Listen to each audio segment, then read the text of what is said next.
I fired up Cousin Eddie. We took a ride over to our wash bay. I spent about an hour scrubbing him down. Well, I was kind of lazy. I actually used the pressure washer for most of the work. But got Cousin Eddie semi-clean, so he's not that much of an embarrassment when I get to Thousand Trails tomorrow. That aside, a lot of you that know me or have been watching my channel for any amount of time know that I am deadly afraid of propane. I have like a half a tank outside in Cousin Eddie right now. Never used it. I have never used it. I don't use the hot water. I'm never home for one thing, but when I am home, I usually have showers here at work, or if I'm at Thousand Trails, I use the bathhouses. My stove, my oven, I don't know how to light the pilot lights. I'm that dumb. Now, there is some propane that I'm okay using, and that's the little Coleman stoves. You know, the ones you take outside, put on a little table or something and cook something with, or cook something on. So what I have been doing when I come home, I've been cooking. I just not been using the Cousin Eddie's propane and the stovetop or the oven. Tonight, I am cooking some, what is that? Blue cheese hamburgers on a Coleman grill top. Because I don't know how to use this. I just stick this on top of the thing and use it. Turn the fan on up here, the light, and let it sizzle. These days, if I ever meet any of you guys at a campground and you know how to set up or turn the propane on out there, come in here and light these pilot lights or do whatever needs to get done, you're more than welcome to show me how. I have an older, Cousin Eddie's a 1990. This is a 1990 motorhome. I know modern day motorhomes have all these awesome appliances and stuff like that, which my appliances are fine. It's just doing the pilot light stuff like that, it's always scared me. Fire scares me.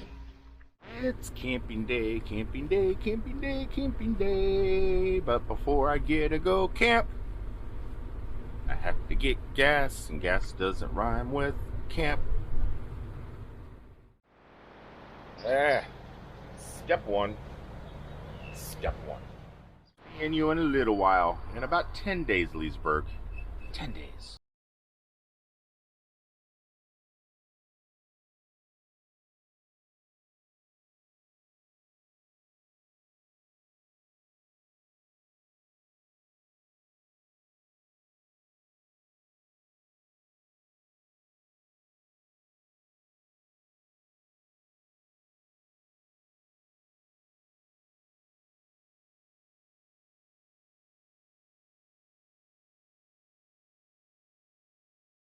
Two hours early, hoping I would be able to get in, but nope, they turned me away. Thousand Trails turned me away and said, come back in an hour and a half. So, it's at a gas station I park.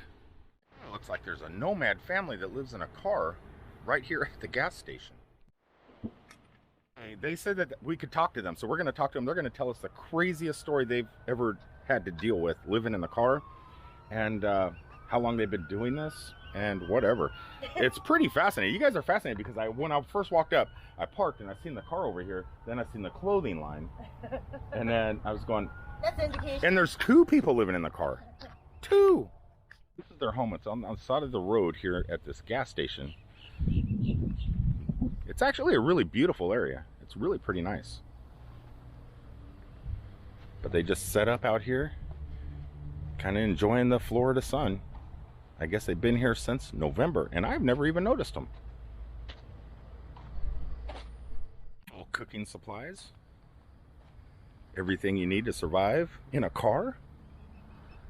Talk about nomadic.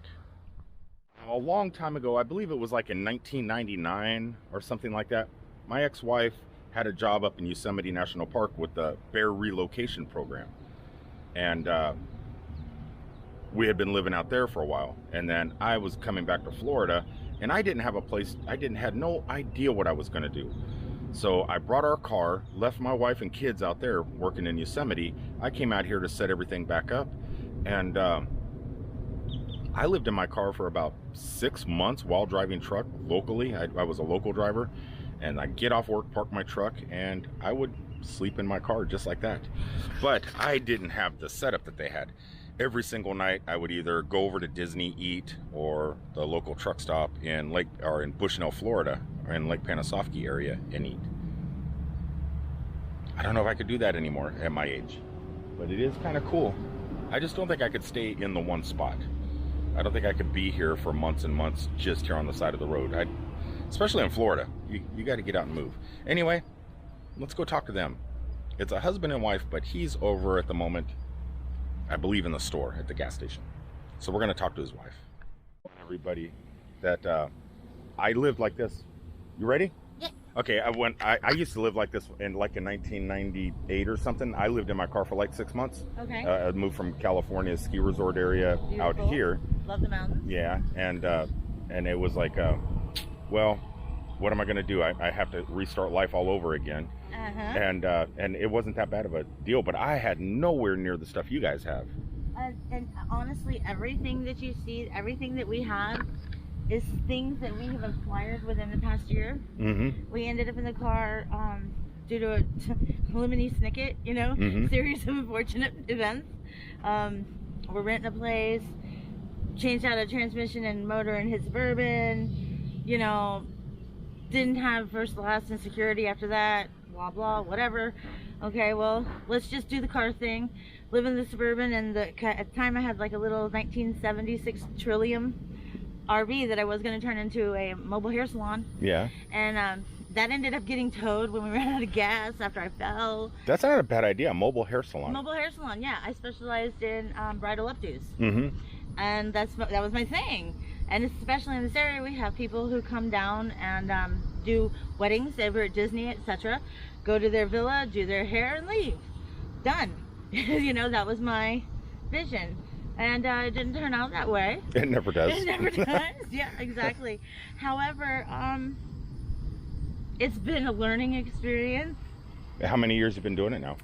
This has been 1 year now. 1 year living in the car like this? Living in the car. It was since November of 19, or no, not November, March of 19, and then May is when we ended up in the car.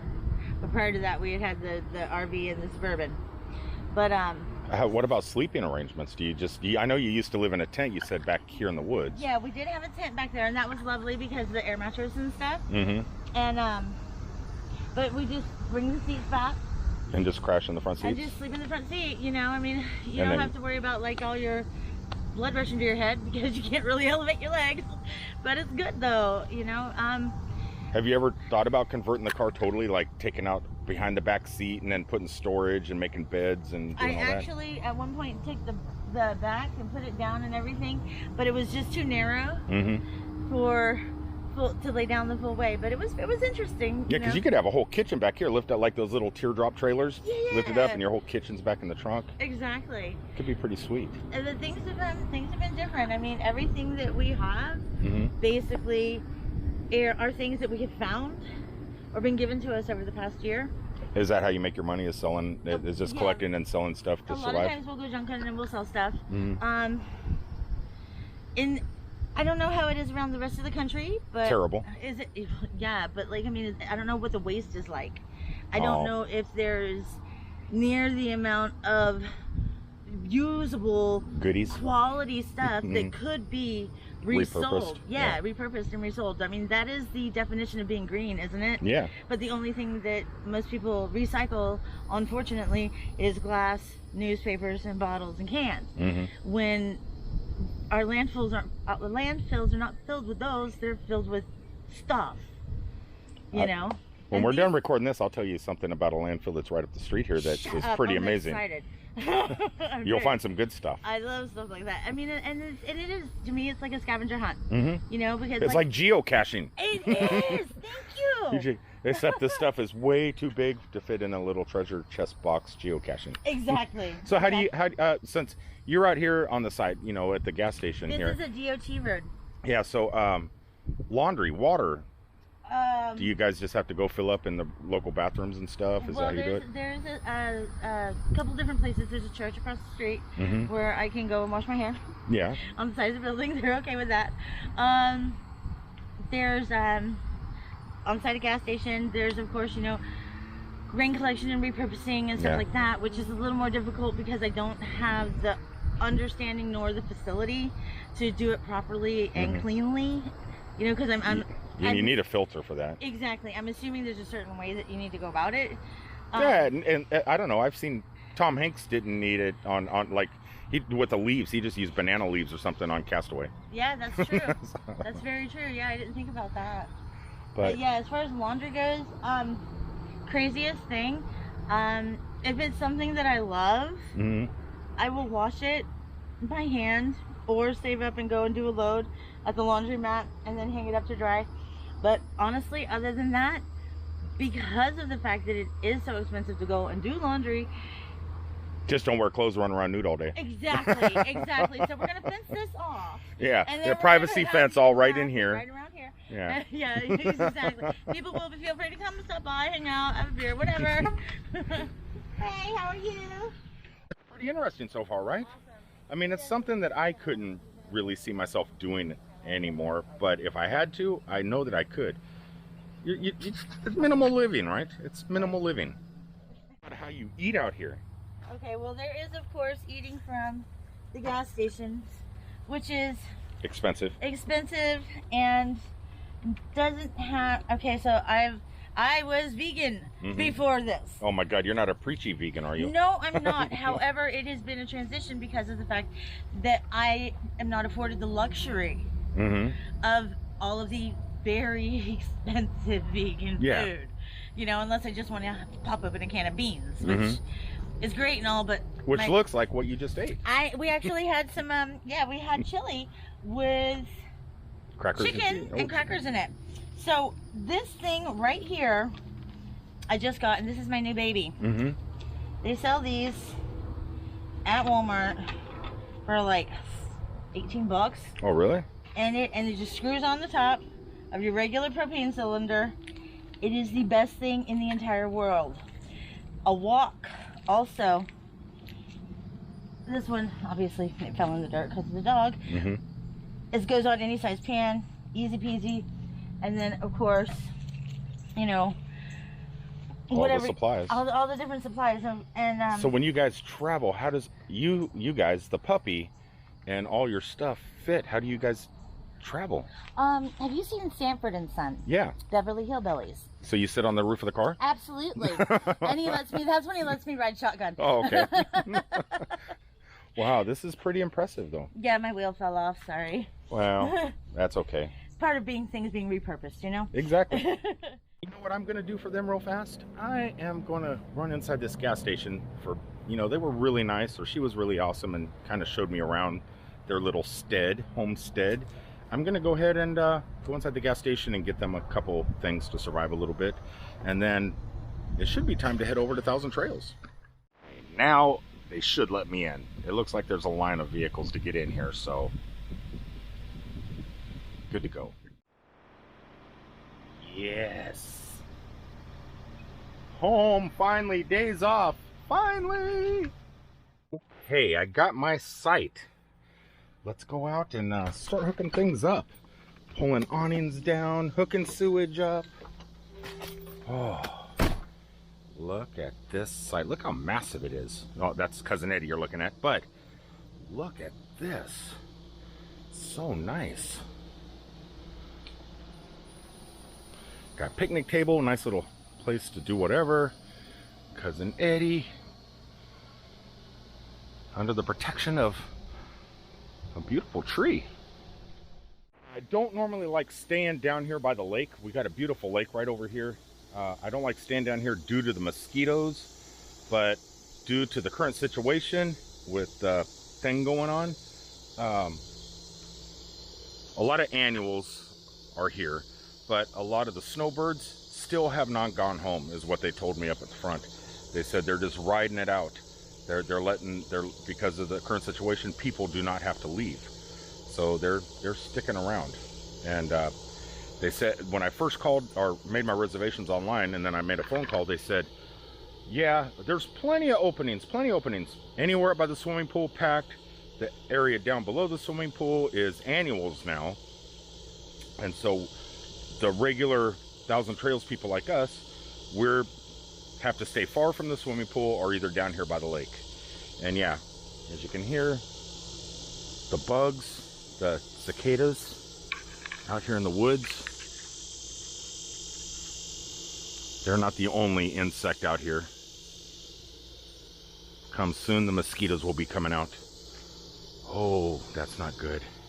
That's not good, Cousin Eddie. I'll deal with it. Oh, I'll deal with it. Well, I'm set up. So, like I said, this is my spot. Everything is hooked up. Got Cousin Eddie. Just put this out a little bit. I'm not putting the other awnings out. This one here, I just like it because I want to put some lights up. But, yep, we're ready. Ready to do laundry. I think that's the next thing I need to do. So, Cousin Eddie's set up. All I got to do is break out my washer dryer and do at least one load of clothes.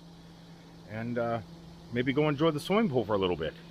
That's the plan. And then do a members live stream tonight and just enjoy an evening. Maybe do some barbecue. I'm not sure.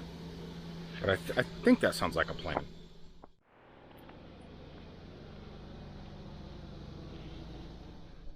That's the plan. All right, guys, until the next time, I will see you and probably have something pretty awesome to report and show on video. I'm not exactly sure. Just stay tuned, if you would. If you're new to this channel, please remember to like, comment, share, subscribe if you would. And I guess like I always say, love you all. Peace out, everybody.